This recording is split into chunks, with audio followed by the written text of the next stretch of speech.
Boa noite a todos. Sejam todas e todas muito bem-vindos para que possamos juntos refletir nas lições do Evangelho do Mestre. Nós todos, almas imortais, vivendo a abençoada oportunidade de nascer na Terra, de estarmos aqui vivos, vivendo junto aos familiares. Desafios, é verdade, mas nós temos esta oportunidade. Então nós trouxemos hoje para a nossa reflexão a lição 75 de uma das obras da coleção Fonte Viva, cuja obra dessa lição é a Fonte Viva, para juntos nós refletirmos. Dá conta da tua administração. Parece meio assim, né, que pesado, meia ordenância, e a gente fica pensando, né, será que nós somos administradores?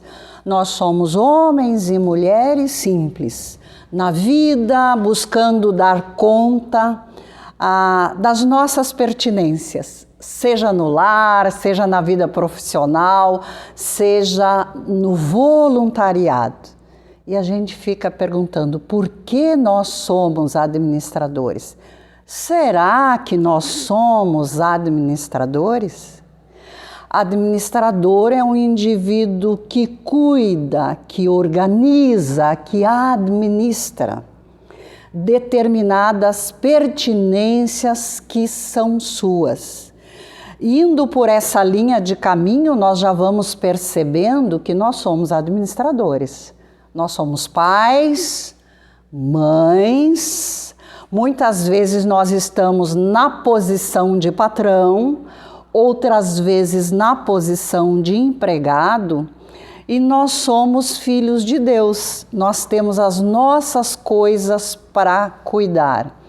E a administração, ela abrange um terreno amplo, né? No inverno, com o frio, nós administramos o nosso vestuário para que a gente possa não sofrer com a intempérie das temperaturas baixas. No verão, a mesma coisa. Mas a administração que nos fala Emmanuel em Fonte Viva, ela vai além dessas abrangências. Nós vamos abrir uns slides aqui e vamos conversando. E embora essa conversa seja unilateral, né? Deixa eu achar. Ah, tem um mouse aqui, Helena. Tá, agora só tá ali o PowerPoint, certo? Que a idade vai chegando, a gente vai perdendo o rumo das coisas. Não tem problema. E vamos lá. Certo? A gente vai começar a nossa fala, né, com a face dessa casa singela que nos acolhe, Associação Espírita Humberto de Campos. E aqui temos a capa da nossa obra, Fonte Viva, e o número da lição, administração. E Lucas traz uma fala do mestre aqui, dá conta da tua administração. Essa fala está no Evangelho de Lucas, capítulo 16, versículo 2.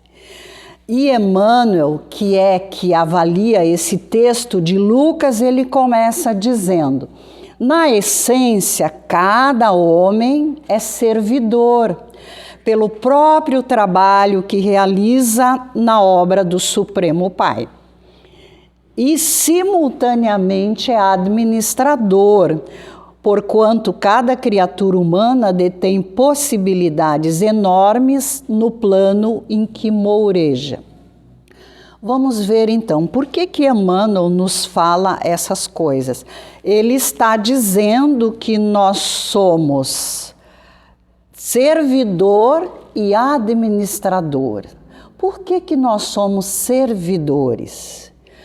Todos nós na vida física, independente da nossa religiosidade, da nossa posição social, da nossa etnia, Nós somos cooperadores de Deus.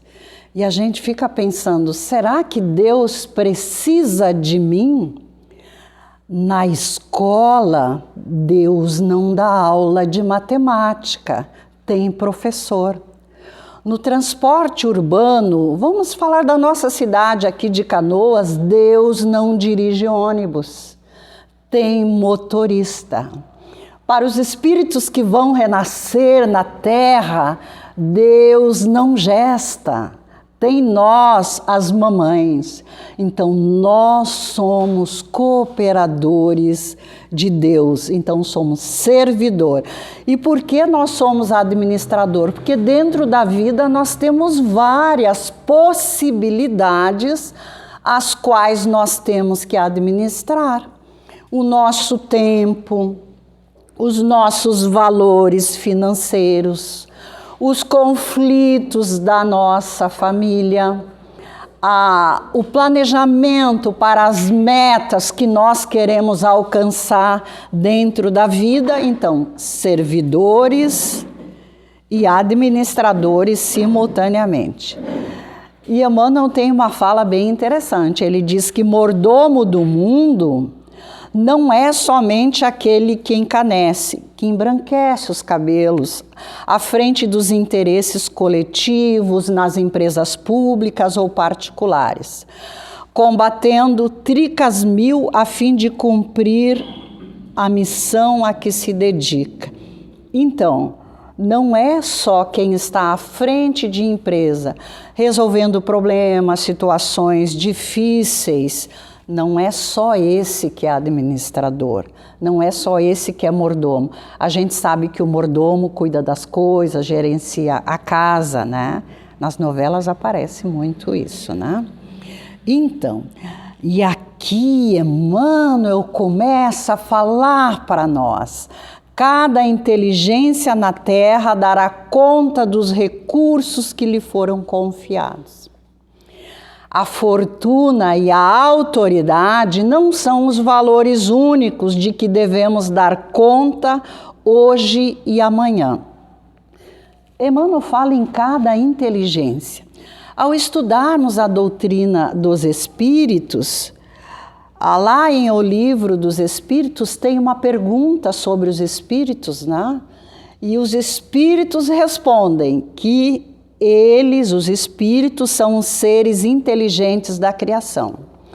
Todas as pessoas que estão sentadas aqui nesse salão ou trabalhando em outras salas, homens, mulheres, jovens, são seres inteligentes.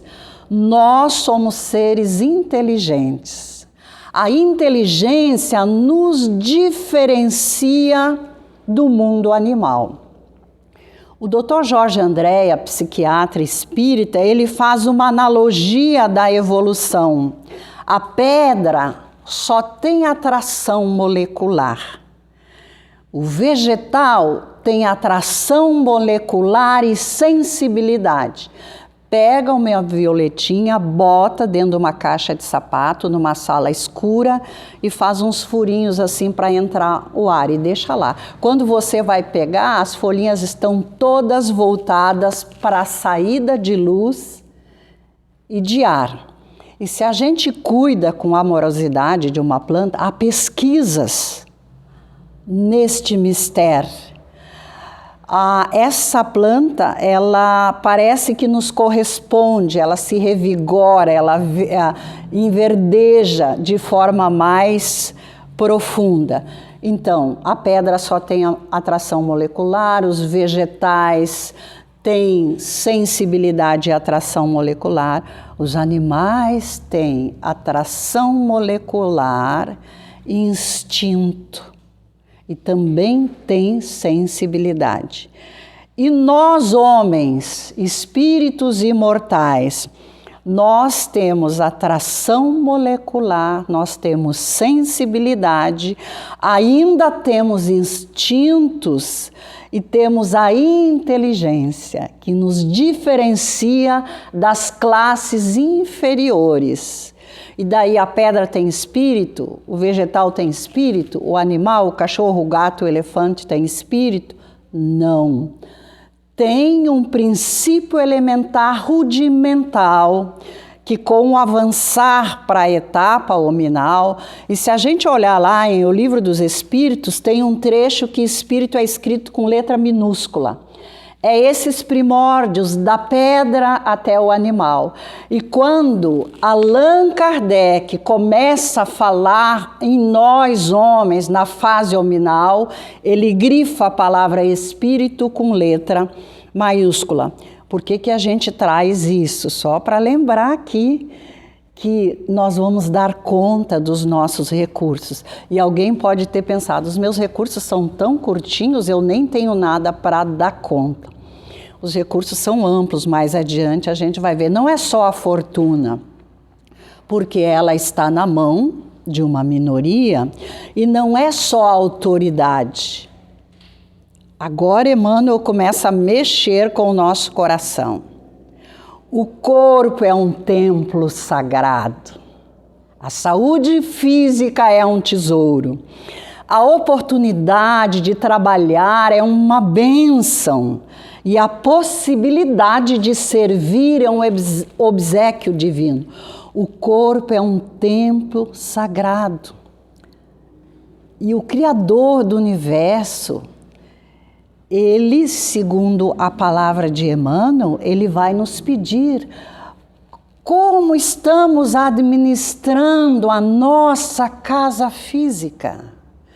Que isso vai de uma amplidão imensa, desde a higiene até os nossos pensamentos mais permanentes na nossa casa mental. A alimentação.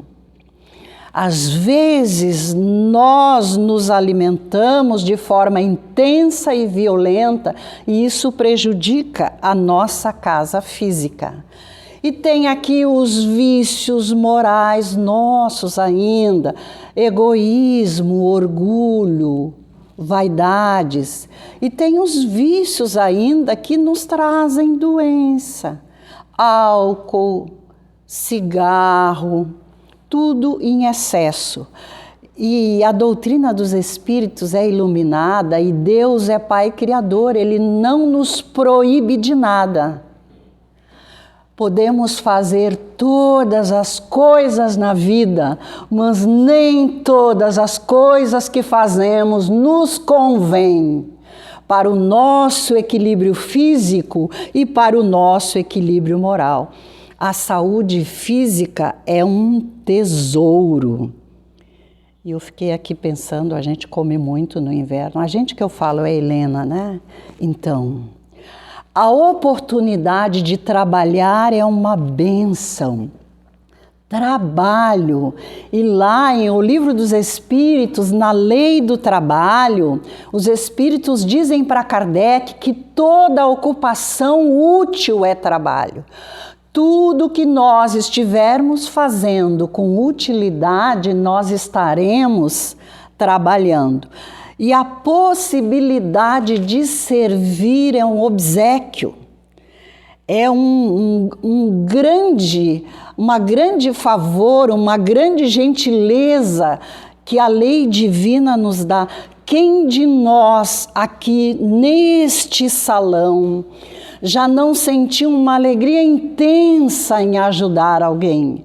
Alguém que estava perdido procurando pelo ônibus, nós indicamos. Alguém que estava sem hora, nós indicamos o horário. Alguém que chega quando nós estamos no mercado, na feira, e encosta ao nosso lado e debulha a sua cesta de sofrimento. E a gente fica olhando e pensando, então lá dentro brota uma palavra de amor. Nem que seja te acalma, vai passar, quer sentar um pouco, quer tomar um pouco d'água. Então a possibilidade de servir é providência divina. Gente, por que isso? Vamos imaginar, se a senhora me permite, que nós duas estejamos no mercado. Você está lá comprando as suas frutas e você não me conhece. Eu chego ao seu lado e debulho o meu sofrimento. E você, com certeza, né, porque nós somos uns seres inteligentes da criação, vai me trazer uma palavra de carinho.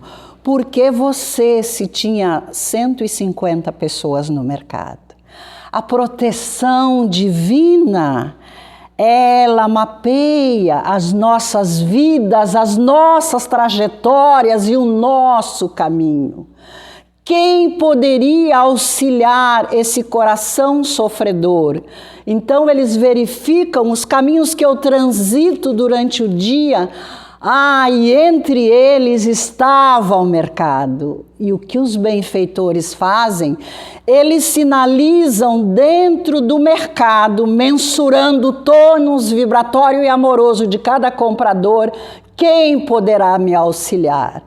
Então não foi por acaso que eu cheguei perto de você. Então isso é possibilidade de servir, isso é trabalho, isso é bênção, isso é obséquio divino. Falando aqui com o olho no relógio.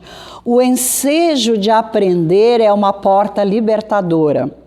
O tempo é um patrimônio inestimável, o lar é uma dádiva do céu, o amigo é um benfeitor. A experiência benéfica é uma grande conquista. O ensejo de aprender é uma porta libertadora. Nós aprendemos desde que saímos do nosso ventre materno. Aprendemos a chorar, botar a boca no mundo quando nós queremos a nossa mamadeira. Aprendemos a andar, vamos para a escola, aprendemos as primeiras letras. Aprendemos a usar gentileza um com os outros. Benditos são aqueles pais que ensinam os filhos a ser gentis. Porque a escola da vida, a rua, ela não tem o carinho da nossa mãe e o carinho do nosso pai. E a rua não nos ama. Então, a rua é um espaço neutro. Nós é que vamos colorir esse espaço da rua com as nossas atitudes, com os nossos pensamentos. Então, aprender é importante, é uma porta libertadora. Se hoje não conseguimos rezar, vamos aprender a orar. Se hoje estamos em processo de sofrimento intenso, que não vemos luz no fundo do túnel, vamos fazer uma leitura do Evangelho, vamos entrar num grupo de estudo sistematizado da doutrina e nós vamos aprender que Deus tem caminhos onde nós não vemos estradas. Deus tem soluções onde, mergulhados nas nossas dores e nos nossos sofrimentos, nós não visualizamos. Então, aprender. E é tão legal quando a gente chega num grupo e as pessoas estão ali querendo aprender. Agora, não é legal quando a Helena chega no grupo como sabe tudo. Tudo que pergunta ela sabe, ela fala primeiro, ela atropela as outras pessoas. Estou falando de mim, tá? Fiquem bem tranquilos. É preciso silenciar para aprender. É preciso silenciar para aprender o som e as cores da natureza. É preciso silenciar para aprender as respostas de Deus em relação às nossas preces. E o tempo é um patrimônio inestimável. O que eu não faço hoje, posso fazer amanhã. A gente tem uma filosofia da vida. Na lei divina não é bem assim. O tempo de fazer é agora. O tempo de amar é agora. O tempo de ligar para aquela mãe, para aquele pai velhinho que mora em outra cidade é agora. O tempo de pedir desculpas naquela ofensa que nós recebemos ou nós que somos ofensores, enfim, é agora. O tempo é um patrimônio inestimável. Nós aportamos na reencarnação, acolhidos por um pai e por uma mãe, que nos fornecem a casa física, mas nós, almas imortais, não somos criadas no momento do nascimento. E do nascer até o planejamento de anos que nós vamos ficar na Terra é um tempo precioso. Quando a gente lê, e de olho no relógio, né? Mas já tá. Quando a gente lê a coleção A Vida no Mundo Espiritual, ditada por André Luiz a Francisco Cândido Xavier, essa coleção começa na obra Nosso Lar e termina na obra A Vida Continua. Toda a leitura que a gente faz são uníssonos às almas que trazem aquele livro para André, lamentando o tempo perdido. Tempo perdido para educar os filhos, tempo perdido para ser leal, tempo perdido para vencer o vício. E o lar é uma dádiva do céu.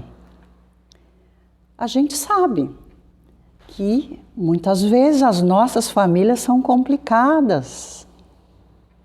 E Emmanuel, o Espírito, coloca que família é um reencontro de almas que já viveram juntas em outras vidas e se reúnem embaixo do mesmo teto, que pode ser uma marquise de ponte ou uma mansão, para se reaproximarem, para destruir os laços de ódio e começar a construir os laços do amor. Não se preocupem. Se a família de algum de nós tem problema, todas as famílias têm problema. Allan Kardec pergunta aos espíritos, na questão 775 de O Livro dos Espíritos, qual seria para a humanidade o relaxamento dos laços de família?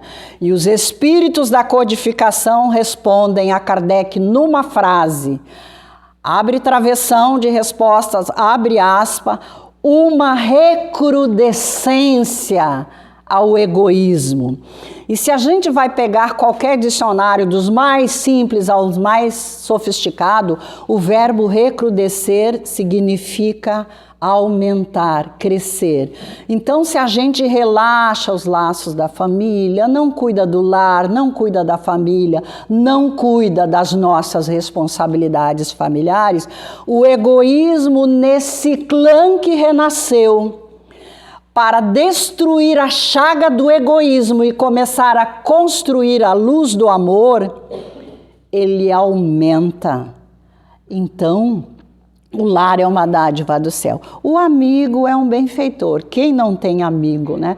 E às vezes nós nos afastamos dos amigos que nos chamam a atenção, que nos dizem a verdade. Eles são amigos mesmos. Aquele amigo que tudo está bem, certo? A gente colocou o casaco do avesso no inverno e saiu correndo. Como é que eu estou linda? Esse não é amigo. Agora, aquele que diz assim, olha, dá uma olhadinha, a costura tá para fora. Eu acho que você botou essa japona, esse casaco. Esse, ó, amigão do peito. E a experiência benéfica é uma conquista. Ter uma experiência do bem é uma conquista. Já estamos chegando no final. E aqui Emmanuel nos traz a ocasião de viver em harmonia com o Senhor, com os semelhantes e com a natureza, é uma glória comum. Todos nós podemos viver em harmonia com Deus, com as pessoas e com a natureza.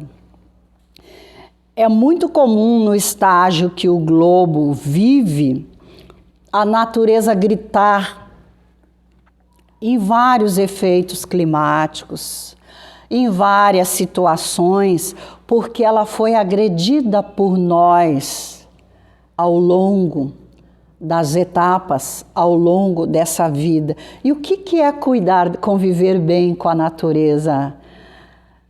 Lugar de lixo é no lixo. O sofá ficou velhão, rasgadão, às vezes a gente bota uma manta em cima daquelas que a gente compra na praia, a gente vai descartar, mas não é no riacho, porque quando a chuva vier, ele vai impedir o fluxo do riacho e a água vai subir, vai encher a rua, vai entrar em nossas casas, vai destruir todas aquelas coisas que nós adquirimos com sacrifício. Então, cuidar da natureza é cuidar da terra onde a gente vive. E em harmonia com o semelhante. Quanto menos briga, melhor. Certo? Às vezes nós estamos no trânsito e a pessoa do carro de trás buzina, a gente já se arvora de Deus da rodovia, já sai. E há mortes, há brigas, há dores, há uma necessidade de nós vivermos em harmonia. Não precisa mais violência, nem em nossa casa, nem em nosso trabalho, nem na rua e nem no universo. E essa violência não é só, é a violência verbal, é a violência emocional, é o rótulo. E chega o filho com aquelas notas agora das atividades online e o parecer não foi bom. Violência. Eu sempre te disse que tu não dava certo. Eu sempre te disse que você não presta para isso. Isso é violência. Dói tanto como se a pessoa levasse uma surra com algum objeto. A violência verbal. Então, a hora de ajudar os menos favorecidos de recursos ou entendimento é valiosa, certo? Nós estamos aqui, se os senhores e as senhoras me permitem, nós estamos agasalhados, que coisa boa. Mas lá tem sempre um casaquinho que a gente não usa, uma meia que a gente não usa, um moletom que a gente não usa. E tem gente que não tem teto, tem gente que não tem nenhuma camiseta para botar. Talvez seja o momento de ajudar.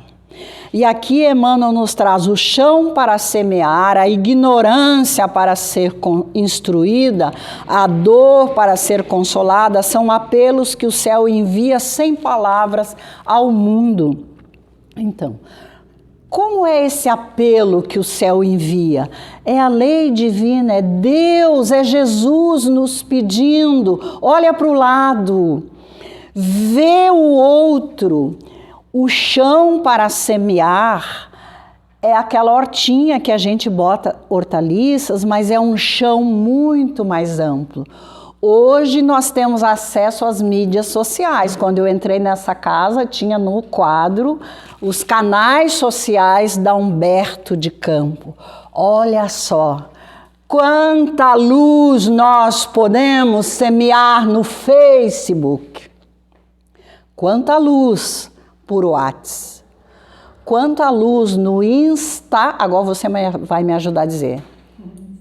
Instagram. Quanta luz.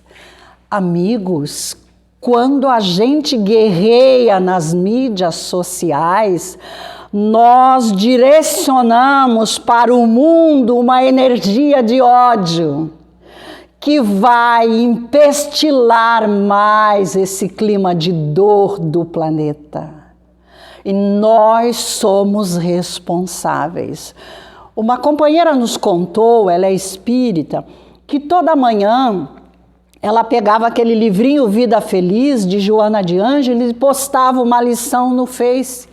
E daí ela esteve muito atribulada, viajou, passou algumas semanas sem postar. Daí ela posta 2 semanas depois e uma pessoa que ela não conhece disse assim no comentário: graças a Deus que você voltou. Todas as manhãs eu olho o seu Facebook, porque eu sei que você deposita lá palavras de consolo. Então, podemos semear nas redes sociais, podemos distribuir amor. E agora Emmanuel faz aquela pergunta para nós, assim, bem pesadona, mas bem importante, bem necessário. Que fazes, Helena, portanto, dos talentos preciosos que repousam em teu coração, em tuas mãos e no teu caminho? Vela por tua própria tarefa no bem diante do Eterno, porque chegará o momento em que o poder divino te pedirá: dá conta da tua administração. Emmanuel. E para encerrar a nossa fala, vamos pensar um pouquinho aqui nos talentos que nós temos. Meio minuto, tá? Para mim pensar nos talentos. Será que a gente tem talento?